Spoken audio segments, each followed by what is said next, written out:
বিপিএলে কাল দিনের প্রথম ম্যাচে খুলনা টাইগার্সের মুখোমুখি হবে সিলেট স্ট্রাইকার্স। ম্যাচ শুরু বেলা ১:৩০টায়। দিনের দ্বিতীয় ম্যাচে হারের বৃত্তে ঘুরতে থাকা ঢাকা ক্যাপিটালের প্রতিপক্ষ দুর্বার রাজশাহী। ম্যাচ শুরু সন্ধ্যা ৬:৩০টায়।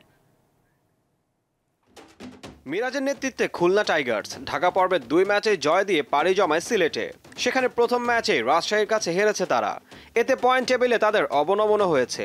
তাই সিলেট পর্বে এবার ঘুরে দাঁড়ানোর লক্ষ্য টাইগারদের। অবশ্য খুলনার নেতৃত্বে থাকা মিরাজের উইলও কথা বলছে না। ৩ ম্যাচ খেলে তার সংগ্রহ মাত্র ২৭ রান। তবে বল হাতে ঠিকই আলো ছড়াচ্ছেন। ৩ ম্যাচে নিয়েছেন ৫ উইকেট। অন্যদিকে টানা ৩ ম্যাচ হারার পর সিলেটে প্রথম জয় পেয়েছে ঘরের ছেলেরা। জয়ের এই রথ ধরে রাখতে চাইবে আরিফুল হক বাহিনী। তবে ব্যাট হাতে জাকির হাসান, জাকের আলীরা হাল ধরে রাখতে পারলেও বোলিংটাই বড় চিন্তার নাম হতে পারে স্ট্রাইকারদের জন্য। এদিকে ৭ দলের টুর্নামেন্টে সবার নিচে আছে ডালিউড কিং সাকিব খানের ঢাকা ক্যাপিটাল। আসরে ৬ ম্যাচ খেললেও এখনও জয়ের দেখা পায়নি লিটন তামিমরা।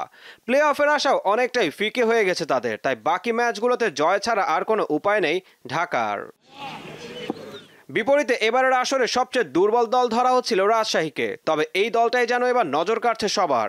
৫ ম্যাচ খেলে তারাও জিতে নিয়েছে ২টি ম্যাচ। ইয়াসির রাব্বি, রায়ান বার্লদের ব্যাটিং ছাড়াও বল হাতে জাত চেনাচ্ছেন তাসকিন, সোহাগ গাজীরা। সবশেষ খুলনাকে ২৮ রানে হারিয়েছে তারা। এর আগে প্রথম রাউন্ডে ঢাকাকে ৭ উইকেটে হারানোর সুখস্মৃতিও আছে রাজশাহীর মামুর ব্যাটাদের। ঈশান হাসান, দীপ্ত স্পোর্টস।